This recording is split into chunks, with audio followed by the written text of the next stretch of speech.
we are going to continue with the one and only Ivan. This will be part 7. And what happened last time was that Stella helped get Ruby off the truck and helped her get into her domain. And they're intertwining their trunks together. And that Ruby is very small. She fits underneath Stella's belly. When Julia comes, she sits by Stella's domain instead of Ivan, so Ivan gets jealous.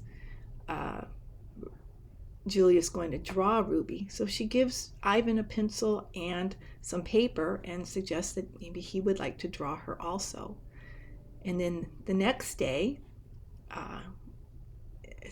Ruby and Ivan meet, and she thinks he's a monkey, and he's like, no, I'm a gorilla. And we learned that Ruby's family, her mom and her sisters and her aunts and her cousins were all killed. And that Stella's leg is still bothering her. So, part 7. Home of the one and only Ivan. George and Mac are out by the highway. I can see them through one of my windows. They are next to each other on tall wooden ladders, leaning against the billboard that tells the cars to stop and visit the one and only Ivan Mighty Silverback. George has a bucket and a long-handled broom. Mac has pieces of paper. He slaps one against the billboard. George dips the broom into the bucket. He wets the paper with the liquid from the bucket, and somehow the paper stays in place. They put up many pieces before they are done. Then they climb down from the ladders. I see that they have added a picture of a little elephant to the billboard. The elephant has a lopsided smile. She is wearing a red hat, and her tail curls like a pig's. She doesn't look like Ruby. She doesn't even look like an elephant. I've only known Ruby one day, and I could have drawn her better. Art lesson. Ruby asks a lot of questions. She says, Ivan, why is your tummy so big? And have you ever seen a green giraffe? And can you get me one of those pink clouds that the humans are eating? When Ruby asks, what is that on your wall? I explain that it's a jungle. She says the flowers have no scent, and the waterfall has no water, and the trees have no roots. I am aware of that, I say. It's art, a picture made with paint. Do you know how to make art? Ruby asks. Yes, I do, I say. I puff up my chest just a little. I've always been an artist. I love drawing. Why do you love it? Ruby asks. I pause. I've never talked to anyone about this before. When I'm drawing a picture, I feel quiet inside. Ruby frowns. Quiet is boring. Not always. Ruby scratches the back of her neck with her trunk. What do you draw anyway? Bananas mostly. Things in my domain. My drawings sell at the gift store for $25 a piece with a frame. What's a frame? Ruby asks. What's $1? What's a gift store? I close my eyes. I'm a little sleepy, Ruby. Have you ever driven a truck? Ruby asks. I don't answer. Ivan, Ruby asks, can Bob fly? A memory flashes past, surprising me. I think of my father snoring peacefully under the sun while I try every trick I know to wake him. Perhaps I realize he wasn't really such a sound sleeper after all. Treat. How's the foot, old girl? George asks Stella. Stella pokes her trunk between the bars. She inspects George's right shirt pocket for the treat he brings her every night without fail. George doesn't always bring me treats. Stella's his favorite, but I don't mind. She's my favorite too. Stella sees that George's pocket is empty. She gives George a frustrated nudge with her trunk, and Julia giggles. Stella moves to George's left pocket and discovers a carrot. Nimbly, she removes it. Mac walks past. Toilet's plugged up in the men's bathroom, he says. Big mess.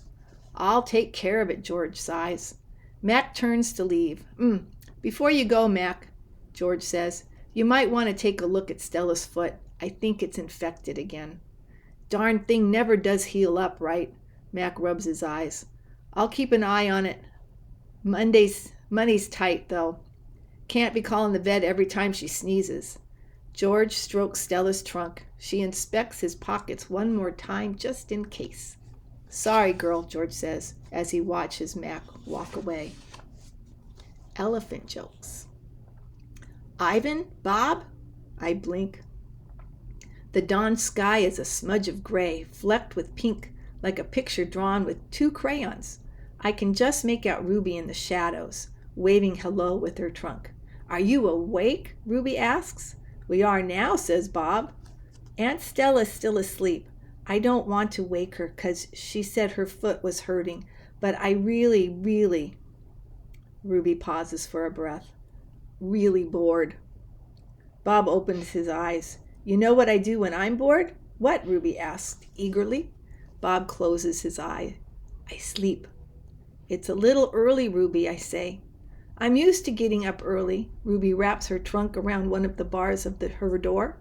At my old circus, we always got up when it was still dark, and then we had breakfast, and we walked in a circle, and then they'd chain my feet up, and that really hurt. Ruby falls silent. Instantly, Bob is snoring. Ivan, Ruby asks, do you know any jokes? I especially like jokes about elephants. Well, let me see. I heard Mac tell one once. I yawn.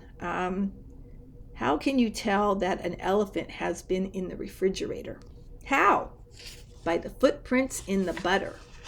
Ruby doesn't react. I sit up on my elbows, trying not to disturb Bob. Get it? What's a refrigerator? Asks Ruby.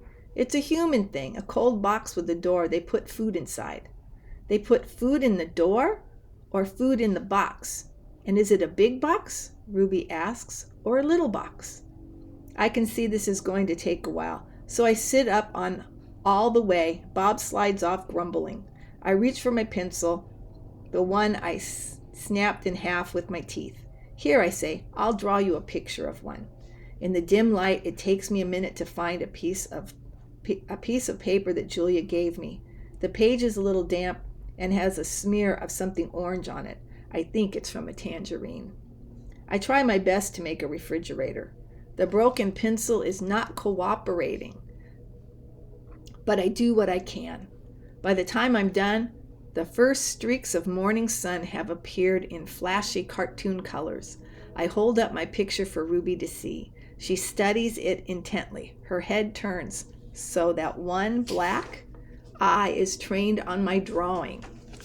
And here is a picture. Let's see. Go this way. So one black eye is trained on my drawing. Wow, you made that? Is this the thing you were telling me about before? Art? Sure is. I can draw all kinds of things. I'm especially good at fruit. Could you draw a banana right now? Ruby asks. Absolutely. I turn the paper over and sketch. Wow, Ruby says again in an odd voice when I hold up the page. It looks good enough to eat. She makes a happy lilting sound, an elephant laugh. It's like the song of a bird I recall from long ago, a tiny yellow bird with a voice like dancing water. Strange, I'd forgotten all about that bird. How she'd wake me up every morning at dawn when I was still curled safely in my mother's nest. It was a good feeling making Ruby laugh, so I drew another picture and another. Along the edges of the paper, an orange, a candy bar, a carrot. What are you two up to? Stella asks, moaning as she tries to move her sore foot. How are you this morning? I ask. Just feeling my age, Stella says. I'm fine. Ivan is making me pictures, Ruby says, and he told me a joke. I really like Ivan, Aunt Stella. Stella winks at me. Me too, she says. Ivan, want to hear my favorite joke? Ruby asks. I heard it from Maggie. She was one of the giraffes in my old circus. Sure, I say. It goes like this. Ruby clears her throat. What do elephants have that nothing else has? Trunks, I think, but I don't answer because I don't want to ruin Ruby's fun. I don't know, Ruby, I reply. What do elephants have that nothing else has? Baby elephants, Ruby says. Good one, Ruby, I say, watching Stella stroke stroke Ruby's back with her trunk. Good one, Stella says softly. All right, one more. This is called Children. Once I asked Stella if she'd ever had any babies. She shook her head. I never had the opportunity. You would have made a great mother, I tell her. Thank you, Ivan, Stella said, clearly pleased. I like to think so. Having young ones is a big responsibility. You have to teach them how to take mud baths, of course, and emphasize the importance of fiber in their diet. She looked away, contemplating. Elephants are excellent at contemplating. I think the hardest part of being a parent, Stella added after a while, would be keeping your babies safe from harm, protecting them. The way silverbacks do in the jungle, I say. Exactly, Stella nodded. You would have been good at protecting too, I say confidently. I'm not so sure, Stella says, gazing at the iron bars around her. I'm not sure at all. All right, I think we're going to leave it there. And this was part 7 of The One and Only Ivan.